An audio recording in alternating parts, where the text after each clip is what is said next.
Lastly, in the defense space, one persistent issue that we've had in terms of the issue of foreign defense sales, that we're unable to provide weapon systems in a reliable, effective way to key allies of ours, and a key driver of that is inefficiencies and inconsistencies with the process by which we approve foreign military sales. So this executive order is going to direct your Department of Defense, Department of State, other relevant departments and agencies to rework our system of foreign defense sales to ensure that we can provide equipment, creating American jobs and providing obviously revenue to American defense manufacturers, but provide key military equipment to our key allies in a reliable, effective way. The Biden administration launched what you've called a war on showers. They had certain regulations that basically killed the water pressure of showers and other water appliances. You can say it. Go ahead. What are the appliances? I mean, it's everything, sir. Sinks and toilets, dishwashers, toilets, sinks. But the shower heads are a huge deal. There's no water. You don't get water. It's ridiculous. So with this executive order, we're effectively going to be reversing that set of regulations to ensure that Americans have choice in the consumer market. If they want a low-flow shower head, they can buy one. If they want a real deal shower head, they should have the ability to get one. Sir, you've taken action against a number of law firms that have in one way or another been involved in the weaponization of government or actions of lawfare. One of those law firms is Sussman Godfrey, similar to what we've done previously with other law firms.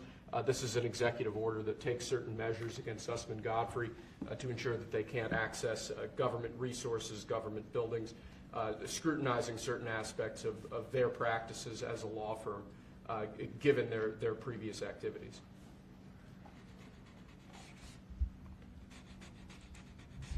And we've signed with many law firms, the ones that we thought were inappropriate, and they've all agreed to pay $1 million.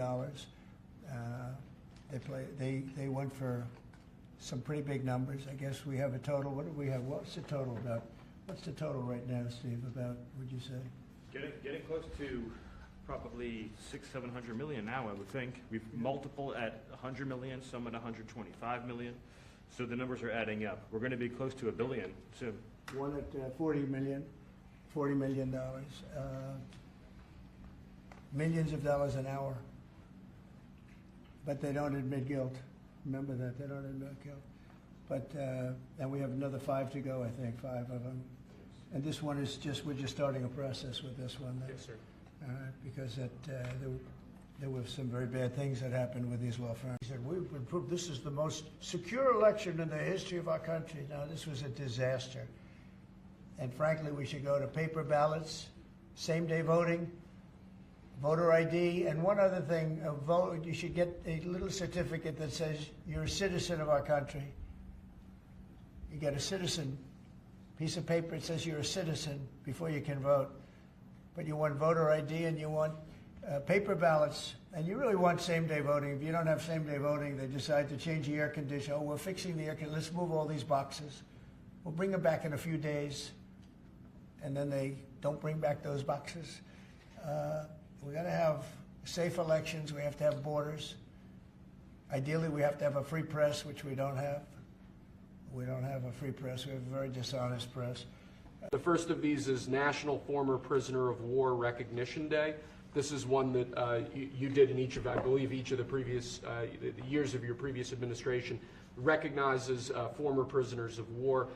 More generally, this proclamation is written to acknowledge the great steps you've made both in this administration and your previous administration on behalf of veterans, homeless veterans, others who've suffered in that way, and basically stating that it's a priority of your administration to ensure that veterans and homeless veterans are cared for properly. Good.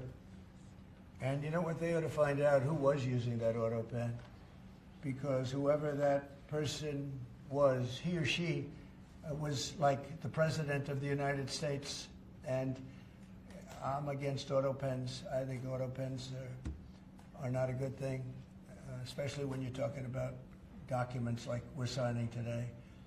If he can't sign, then he can't be president. It's pretty simple. Let's see whether or not he could sign.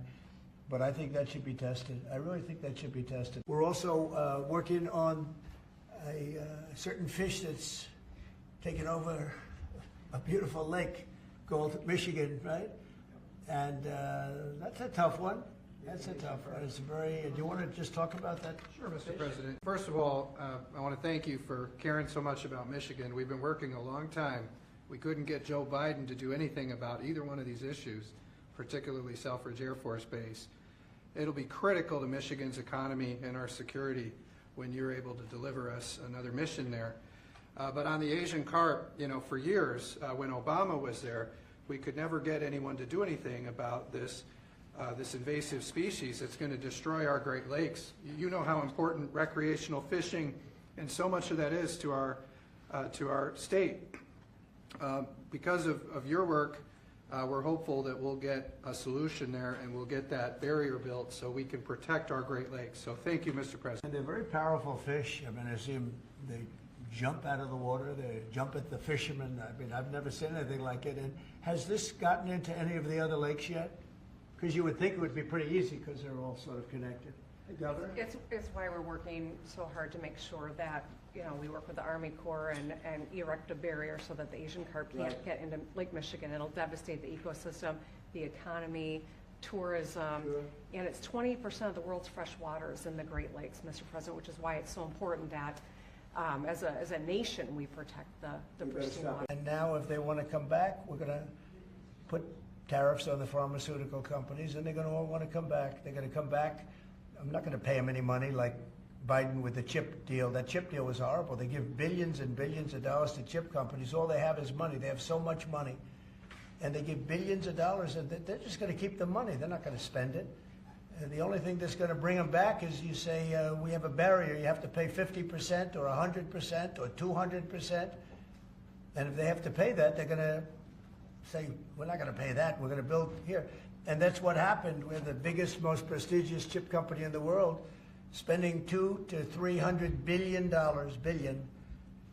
Think of that, $1 billion to build essentially one massive plant. It'll be one of the largest plants in the world. You've procured a record amount of private sector investments since your election, $7 trillion.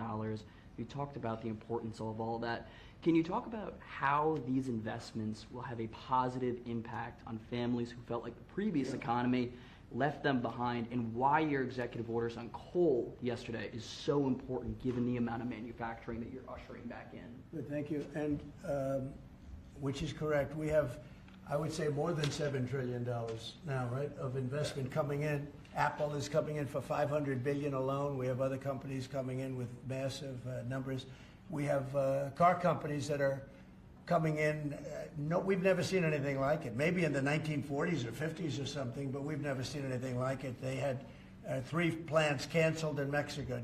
Not that we want to hurt Mexico, but we're for us, and that's what my job is. It's not to take care of other countries, but I want to help other countries as much as I can. But we have to take care of America first, and it's about America first. So we have many, many companies coming in that would have never come in if we didn't win the election. So it seems China's made some serious missteps here in these negotiations, and Secretary Bessent said earlier you may have goaded them into a tough position here. I'm wondering, are you in a way putting together a coalition against China in terms of trade here? No. Well, China, look, they're very capable, and I don't blame China for what happened. I blame the people sitting right at this desk, right behind this desk, or another desk. You get your choice of 7. I happen to pick the Resolute. But I blame the people sitting behind in this chair, behind this desk, for being stupid, incompetent, or not having courage. This should have been done years ago. This should have been done before Obama, in all fairness. Not only Biden, Obama. This should have been done many years ago. This started with the World Trade Organization, which was owned by China. It was owned and paid for by China. They didn't even have to do things. They considered them a nation that was undeveloped. They said they were a developing nation. Well, we're a developing nation too, if you think about it. Look at our inner cities. Look at what's happened. I think we're starting from ground zero there, right? So we're a developing nation too. No, I don't. I know it's a lot of people take heat for saying it, but I blame the people sitting at this desk more than I blame China. If China can get away with what they got away with taking hundreds of billions and trillions of dollars right out of our pocket because our people here were stupid, they were stupid people. Maybe corrupt, I don't know. I don't know how you can be that stupid. How do you get to be president and you're stupid? But they certainly weren't courageous, and they allowed this to happen. And with Japan and with many other countries that took advantage of us. I mean, we had deficits with almost every country. I used to read these things. The first term I'd read them. I'd actually read the agreements. I'd say, how could anybody agree to this stuff? So certainly they were rough, and they were tough, and they were smart.